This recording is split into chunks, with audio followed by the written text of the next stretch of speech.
Hello everyone, welcome to the Voices of Steel. If you are new here, please like, share and subscribe.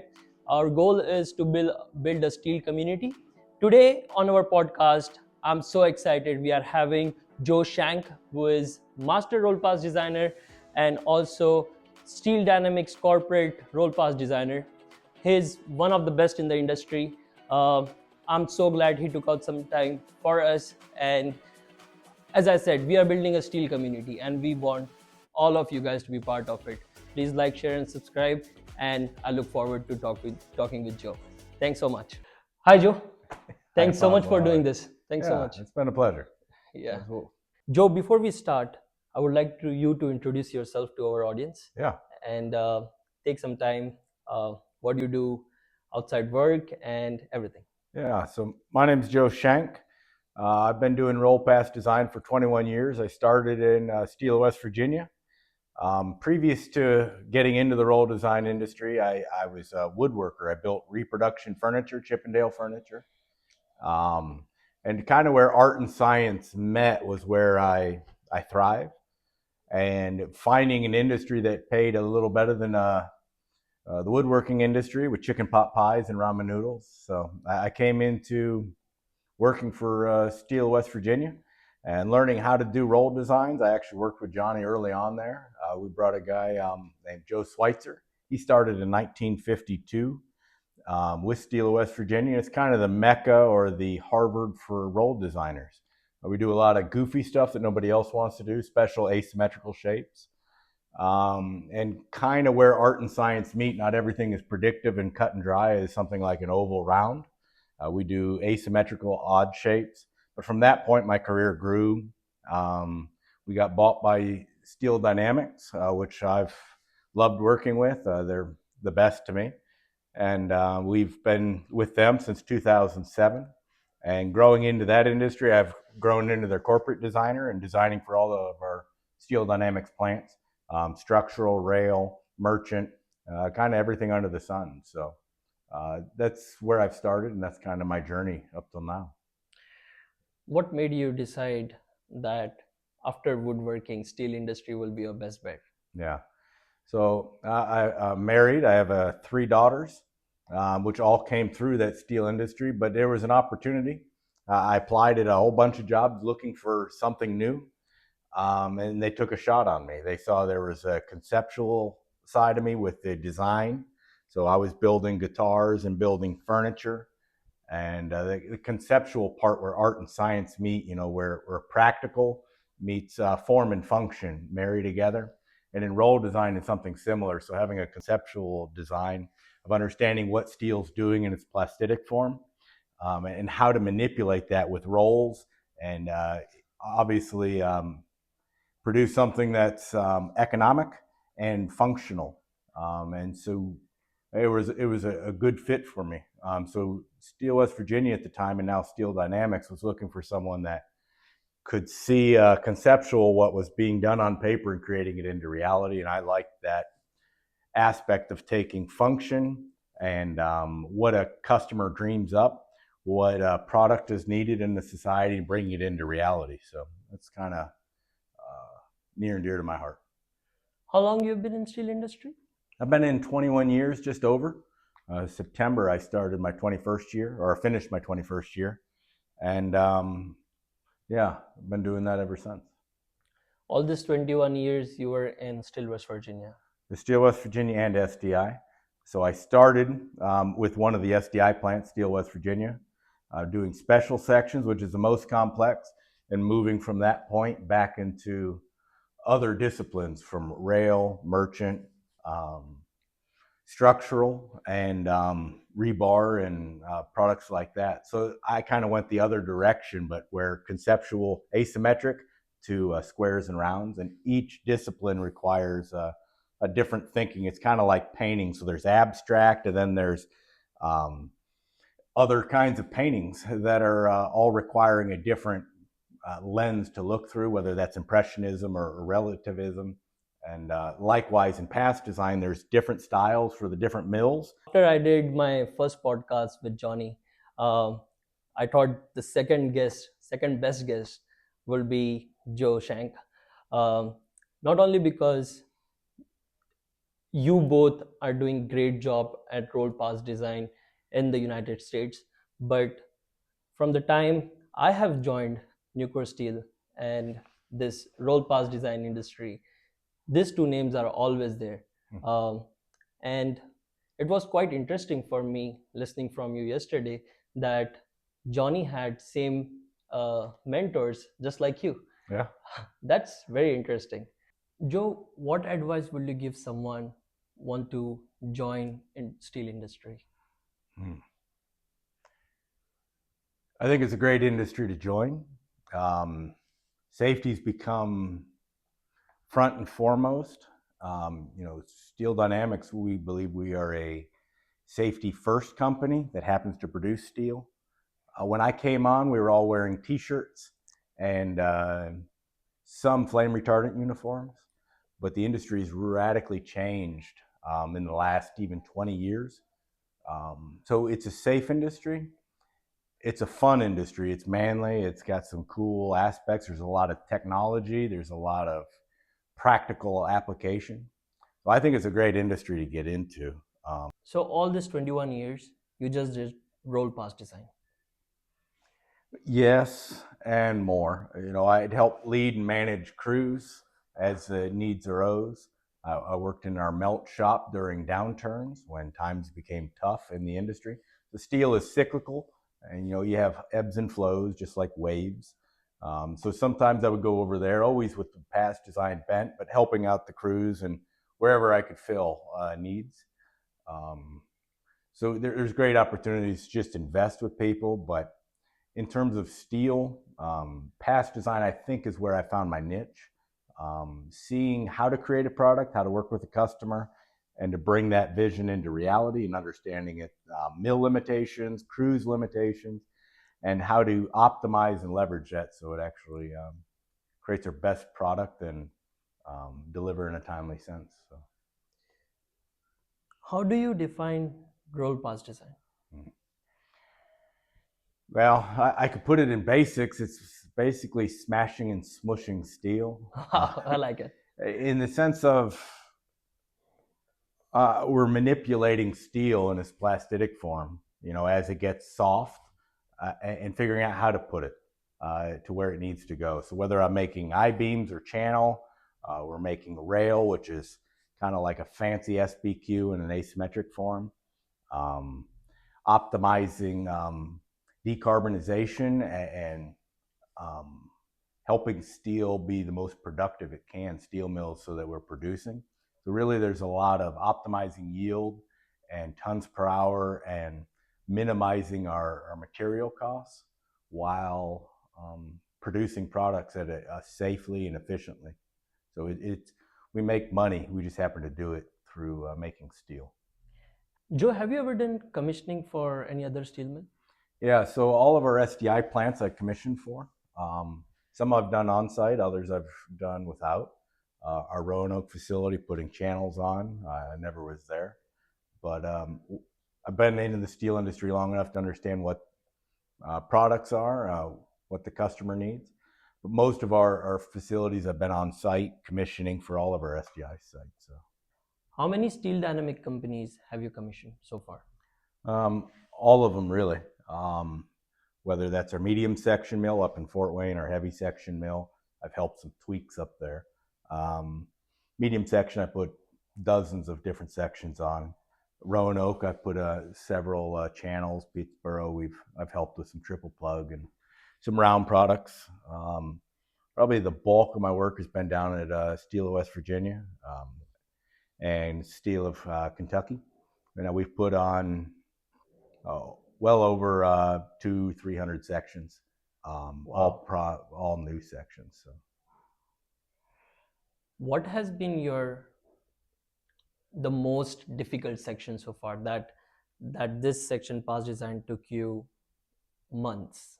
Hmm. Uh, well, the offset J that I recently put on was probably technologically the hardest. We've had 6 master pass designers working on that over the course of 50 some years.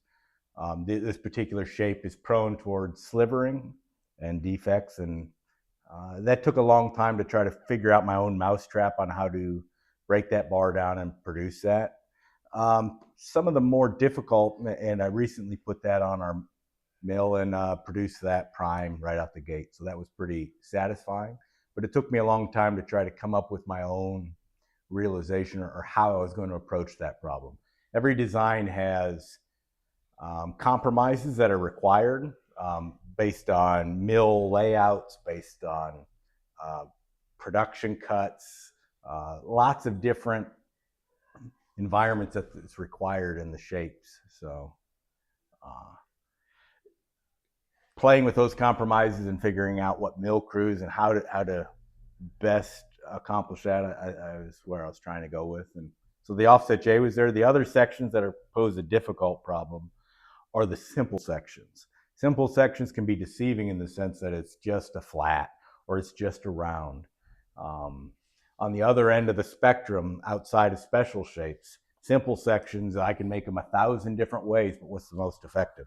So depending on what shape, if I'm doing a simple profile, i.e. a square or a rectangle, I can make it a myriad of different ways, but trying to optimize that to be the best for production, yield capabilities, and things like that. When I go to a special shape, I'm usually a little more cognitive of what material flows and breaking each part down, but they pose different problems. So each shape poses its own fundamental problems that I think are each has their own relevant success rates, but it's just a different approach. And that's what I've found differently over different shapes. Merchant shapes, they live within a tolerance. Channels and I-beams and angles um, all have their own profiles on how to break them down so that roll wear, roll minimalization, um, all are coming out. So all the past design you do, might you design it for long term, right? There might be people who are still using the past design you designed 10 years back, Oh right? yeah. How do you balance between a short term demand and a long term strategy? Hmm. Or do you always design for long term, no matter what? I want to make the product depending on the yield and the tons per hour required. So customer wants X amount of steel. Um, Obviously, making product most efficiently with as little tooling as possible, little cost to the customer as possible, increasing our yield in tons per hour, finding which mill will best suit those needs based on customer demand and based on annual roll volume. So if I have a large roll volume, it might be better on an inline mill that has multiple stands. If it's a special section, small volume, it might be better on a mill tailored towards that, which has reduced rolls and lower volume demands. So, and then from there, I'm trying to make it as best I can and most consistently. So as I break the bar down or create, so we start with a billet and we work towards the final product. But when I design, I start with a final product and figure out how to best make that and work it back towards the unknown. And I think that's the difference between design and engineering. Engineering starts with a problem and works with known variables. Design starts with a known end and works towards the unknown. And in design, I'm working towards the unknown and trying to figure out how do I break this bar down within a given mill structure and how do I create it. Joe, I like to ask this question on my every podcast, and I think I should ask you also. Joe, what is safety to you? Safety is making sure I'm able to come home to my family, being concerned about others around me, living my life in a way that can um, allow me to not only come home to my kids, I got 3 daughters and a wife, to live life and to give myself to the things that have value, that last beyond my own life and my own day-to-day perspectives. It's looking after my coworkers and those around me, those that I live around in my communities and life. Safety is how I live, um, how I view life. Not being in a rush, taking care of those around me. I am my brother's keeper. That comes from Genesis with Abel and Cain and acting like he wasn't Cain's keeper or brother's keeper. I am my brother's keeper. And so just being safe and cognitive and presenting myself as a model and trying to live life not in a rush or passing, but present and mindfulness and moving forward towards clear objectives. I think that'll pass through. When I was young, I rushed around a lot, passionate to just do something, anything, somewhere. Learning to slow down and be present of what's going on in life were some values that I've taken away and started to apply. And I think that when I get that sick feeling, this isn't right. I remember chopping wood, and it was just a sixth sense. I need to provide safety and be thoughtful of that in every environment. So, at Steel Dynamics, we're pretty passionate about safety and making sure we're watching for our brothers, watching for our sisters, and taking care, and then creating an environment so that we can go home to our families and things that have real eternal value. Wonderful answer. Talking to you, I've been talking to you this whole week, and it's been a great conversation. Every time I talk to you, I learn so much. Uh, Talking to you always make me feel like you are very religious. Mm. And is that something you do outside work? You like discovering new religion, or just learn about your own religion? Well, I'm passionate about things that have eternal value. God's basically made statements that He's going to destroy everything. At some point, everything's going to become destroyed by an eternal fire. Not to get overly religious, but I want people and the Word of God are the two things that last forever. What I love about the steel industry is we're full of people. Now we're dealing with steel. Steel's going to rust. I always like to say, in rust we trust. But ultimately, people are going to last forever. Steel mills are made up of people, families. I want to make sure I'm a follower of Jesus, but I want to make sure I'm helping people wherever they are, wherever their faith background is, to give their life to things that really matter. And to me, that's people. And the other part that's going to last forever is the Word of God. So I'm going to give my life to those two things, and I think that is it weeps in everything we do. Do I have integrity in what I do? Do I do the designs, or do I worry about how I'm implementing a process, or how am I providing profit to my employer? All those things matter. That's integrity. That's aspects that we're going to do no matter what we do in life. And whether that's I'm in steel, or whether I'm in finance, or business, or whatever form I find myself in life, I got to live out my values. And for me, that's the Christian values of service and surrender and helping others. And so that's my goal, no matter what I'm doing. Great answer. What failure or setback you have had in your life, and you came back stronger? I've had a lot of failures, a lot of setbacks. Some that come to the most is I'm a control freak at heart. I like to manipulate, control, and steal. In past design, we're manipulating steel and figuring out and forcing it to do what it doesn't want to do. And that's to roll into different shapes effectively.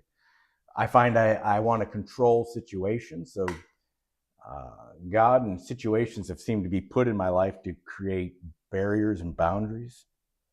I've had to learn how to so different circumstances have set me back, whether that's failures. My health had some issues because I was so high strung and stress related. It caused some problems that I nearly died over. I was on death's doorbed and really had to evaluate what was important in life. And for me, I had to learn that God loves me, and no matter what I do, and all the things that I'm worrying about, stress really comes from a perceived reality that I have control over my life. All I have control over is my attitude and how I'm going to proceed forward. As a result, that's allowed me to lay things down and be more present in the moment rather than worrying about the past, worrying about future, and just trying to implement uh, how am I living now and how am I uh, in steel, how am I doing my job excellent? Am I focused on excellence? Am I focused on presence and not worrying about things I have no control over? Some things I have no control over. So I'm having to learn to live with that. And God's used physical circumstances to teach me emotional and spiritual issues. So, so if I have to ask you, from all your failures, what did you learn? Will that be faith in God? How are you framing this? I don't know. In all my failures, I've learned that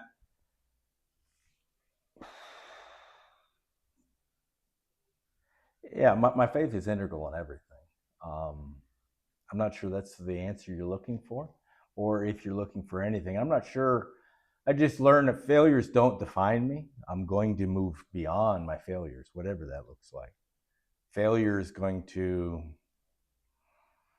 push me to the end of myself, and then I have to look at beyond myself, whether that's to my brothers and other guys in the steel mill, other gals in the steel mill that are more technically competent in certain disciplines.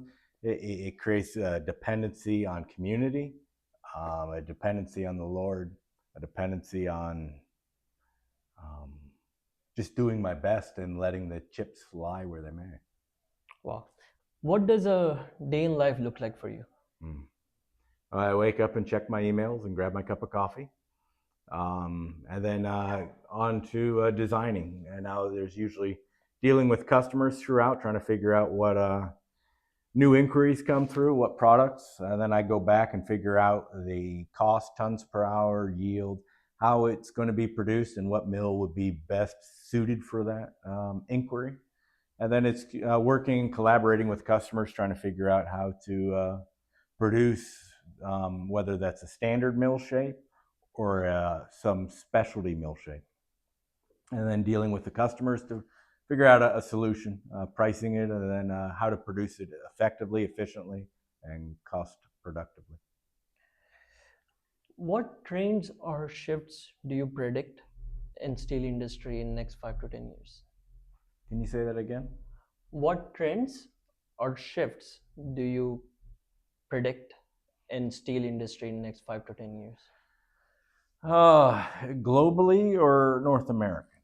Just North America. Okay. North American, there's a lot of aging mills. There seems to be a new bar mills being produced in terms of merchant, but and lowest common denominator of steels. There's a lot of micro mills coming out lately. Not a lot of new mills have been produced. Um, I think there's need for we got a lot of heavy section mills coming in that seem to be satisfying. Green efficiency seems to be where there's a lot of plunge forward and doing things more economically, decarbonization becoming priority, and doing that with a smaller carbon footprint. So how do we produce the same amount of steel and being effective at that and more efficient so that we have less global pollution and more tailored solutions, better yield optimization, and decarbonization seems to be where we're going to be going. How to do what we've done more effectively, and there's a lot more tailored solutions that I think we're able to produce. Joe, what do you think? How is your role as a past designer can help us save environment? Save environment through decarbonization. Everything is about producing steel as efficiently as possible with few mill stands, few rolls, increasing our roll life, decreasing scale development, and finishing at lower temperatures to optimize mechanical properties. It's doing that part, I would say. Joe, it has been great conversation. Give me last few words of advice uh, for our audience. I think the steel industry is a great industry to get into. I started life in woodworking, planned on being a woodworker because I liked it. It was passionate, gave me something to give my hands to. Uh, didn't pay as well. Steel's great. I found there's a community of people. It's a pretty tight knit community. I've developed friends over these last few decades. Um, and there's a great willingness to share information and help everyone about. I couldn't speak more highly for steel, which caught me off guard. I never planned on ending up here, yet I wouldn't trade it for the world. So steel's a great industry to jump into. Um, a lot of opportunities, a good living to provide for your family, and always a challenge that's meaningful. Yeah, it was great talking to you, Joe. Thanks for Fossil, being here. thank you. Thanks so Appreciate much. it.